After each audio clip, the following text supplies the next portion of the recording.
ചെയ്യാത്തവൻ എന്തിനു ഭയക്കണം? ഇല്ലേ? നമ്മളൊരാൾ തെറ്റ് ചെയ്തിട്ടില്ലെങ്കിൽ കാലം അത് തെളിയിക്കില്ലേ? പിന്നെ എന്തിനാണ് ഓരോരുത്തർ ഭയക്കുന്നത്?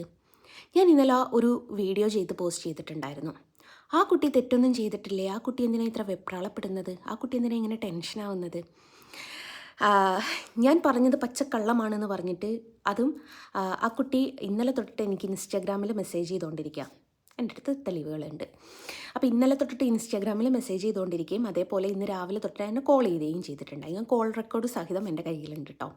അപ്പോൾ ആ കുട്ടി പറയുന്നത് എന്താ വെച്ചാൽ, ഞാൻ ചെയ്ത വീഡിയോ റിമൂവ് ചെയ്യുകയും കൂടെ ആ കുട്ടിയോട് മാപ്പ് പറഞ്ഞൊരു വീഡിയോ ചെയ്ത് പോസ്റ്റ് ചെയ്യുകയും ചെയ്യണം.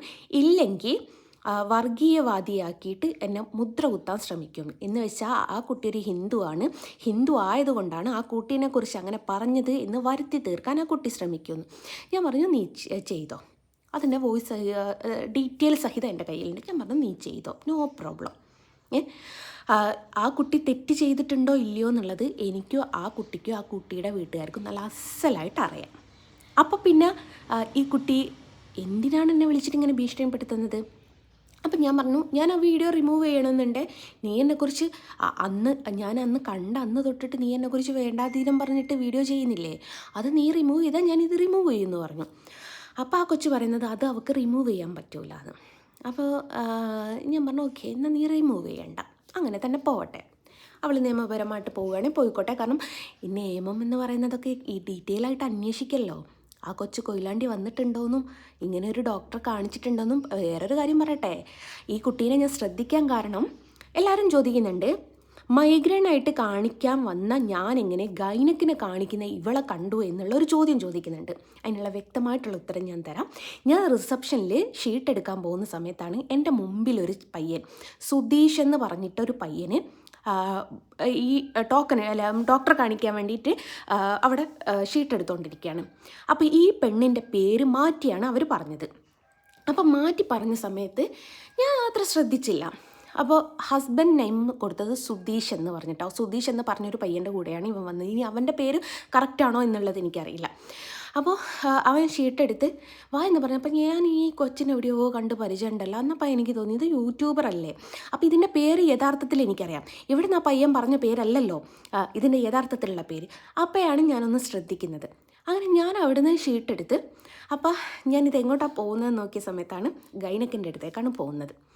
അങ്ങനെ ഞാൻ അവിടെ ചുറ്റിപ്പറ്റി കാര്യങ്ങളൊക്കെ ഒന്ന് ഒരു ചുളൂലറിഞ്ഞ സംഭവങ്ങളാണ്.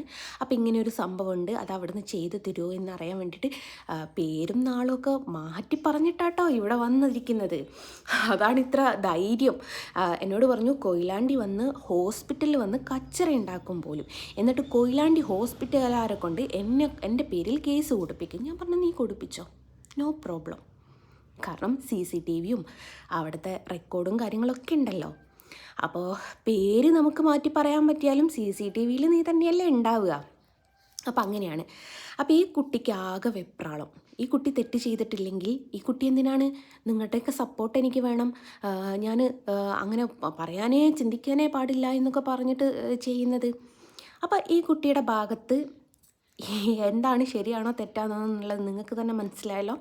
ഞാൻ ഈ വിഷയം ഇനി സംസാരിക്കുന്നില്ല എന്ന് വിചാരിച്ചതാണ്. കാരണം ഞാൻ സത്യാവസ്ഥ തുറന്നു പറഞ്ഞു. ഇനി അവിടെ കഴിഞ്ഞു.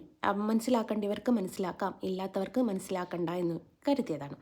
ഇന്ന് രാവിലെ ആ കുട്ടി വിളിച്ച സമയത്ത് ഞാൻ വീഡിയോ കോൾ ചെയ്ത് സകല ഡീറ്റെയിലും പറഞ്ഞു കൊടുത്തു, സകല കാര്യങ്ങളും പറഞ്ഞു കൊടുത്തു. അപ്പോഴും അവൾക്ക് വേണ്ടത് ഞാൻ റിമൂവ് ചെയ്യുക വീഡിയോ, ഞാൻ മാപ്പ് പറഞ്ഞ് അവളുടെ കാല് പിടിച്ച് മാപ്പ് പറയണം. നടക്കുന്ന കേസാണോ അത്?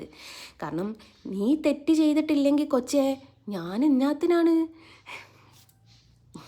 അപ്പോൾ ആ കുട്ടി സൈബർ സെല്ലിൽ കൊടുത്തിട്ടുണ്ടല്ലോ, എനിക്കൊരു കുഴപ്പമില്ല. കാരണം അന്വേഷണം വരും, അന്വേഷണം വന്നാലല്ലേ ഇതിൻ്റെ സത്യാവസ്ഥ മനസ്സിലാവുള്ളൂ എല്ലാവർക്കും. അപ്പോൾ ഇങ്ങനെയാണ് സംഭവം. അപ്പോൾ പലർക്കും ഒരു സംശയം ഉണ്ടായിരുന്നു, ഞാൻ എങ്ങനെ മൈഗ്രെയിൻ കാണിക്കാൻ പോയ, ഞാനെങ്ങനെ ഗൈനക്കിനെ കാണിക്കാൻ പോയ ഇവളെ കണ്ടു എന്നുള്ളത്. അപ്പോൾ എല്ലാവർക്കും ഡീറ്റെയിലായി മനസ്സിലായല്ലോ. അപ്പോൾ സുധീഷ് എന്ന് പറഞ്ഞ പയ്യൻ്റെ കൂടെയാണ് ഇവൾ വന്നത്. ഹോസ്പിറ്റലിൽ പേര് മാറ്റിയിട്ടുമാണ് കൊടുത്തത്. പേര് മാറ്റി കൊടുത്ത സമയത്ത് ഈ കൊച്ചിനെ കണ്ടപ്പോഴാണ് എനിക്കിത് മനസ്സിലായത്, ഇതൊരു യൂട്യൂബർ അല്ലേ എന്നുള്ളതും ഇതിൻ്റെ യഥാർത്ഥത്തിലുള്ള പേര് എനിക്ക് മനസ്സിലായതും. അതുകൊണ്ടാണ് ഞാൻ അതിനെ മെയിനായിട്ടൊന്ന് നോട്ട് ചെയ്തത്. അപ്പോൾ ഏതായാലും അന്ന് തൊട്ടിട്ടുള്ള ഒളിയം പെയ്യലാണ്. കുറച്ച് മുസ്ലിംസിനെയും കൂട്ടുപിടിച്ചിട്ട് നിങ്ങൾക്ക് ആ കുട്ടിയുടെ വീഡിയോ എടുത്ത് നോക്കിയാൽ തന്നെ കാണാം. എന്നിട്ട് ഞാൻ മതതീവ്രവാദം ഉണ്ടാക്കാൻ ശ്രമിക്കുന്നു, അതും ആ കുട്ടിയുടെ പേരിൽ. മതതീവ്രവാദം ഉണ്ടാക്കാൻ പറ്റിയ കാര്യമാണല്ലോ ഞാൻ പറഞ്ഞത്. അപ്പോൾ ഏതായാലും സത്യം എന്തായാലും തെളിയൂട്ടോ.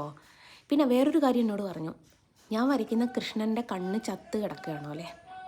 അപ്പോൾ ഞാൻ ചോദിച്ചു, കൊച്ചെ നിൻ്റെ കണ്ണിന് എന്തെങ്കിലും കുഴപ്പമുണ്ടോ? ആ കുഴപ്പമുണ്ട്. എന്നപ്പോൾ ഞാൻ പറഞ്ഞു, ആദ്യം നീ നിൻ്റെ കണ്ണ് റെഡിയാക്കിയിട്ട് വാ, എന്നിട്ട് കൃഷ്ണനെയും എന്നെയൊക്കെ കുറ്റം പറഞ്ഞാൽ പോരേന്ന്. ഏതായാലും ഇതിൻ്റെ സത്യാവസ്ഥ എത്ര ആൾക്ക് മനസ്സിലായി എന്നുള്ളത് എനിക്ക് ഏകദേശം മനസ്സിലായി, കാരണം അത്രമേൽ റീച്ച് അത് പോകുന്നുണ്ട്. പിന്നെ കൊച്ചു പറഞ്ഞൊരു കാര്യമുണ്ടല്ലേ, എനിക്ക് ഈ ഒരു വീഡിയോക്ക് മാത്രം റീച്ച് കിട്ടിയാൽ ചുമ്മാതാ കൊച്ചേ, ഒന്ന് എൻ്റെ അക്കൗണ്ട് എടുത്ത് നോക്കാതിരിക്കുന്നുണ്ടാവും. ഏതായാലും സുധീഷ് ഏട്ടനോട് ഞാൻ ചോദിച്ചതായിട്ട് പറയണം. അപ്പോൾ ബൈ ദ ബൈ ബൈ കേട്ടോ.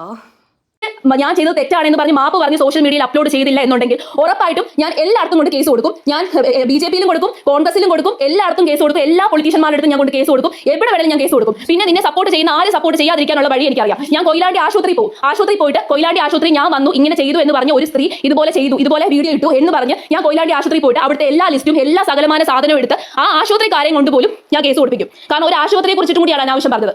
കേസ് കൊടുപ്പിക്കട്ടെ.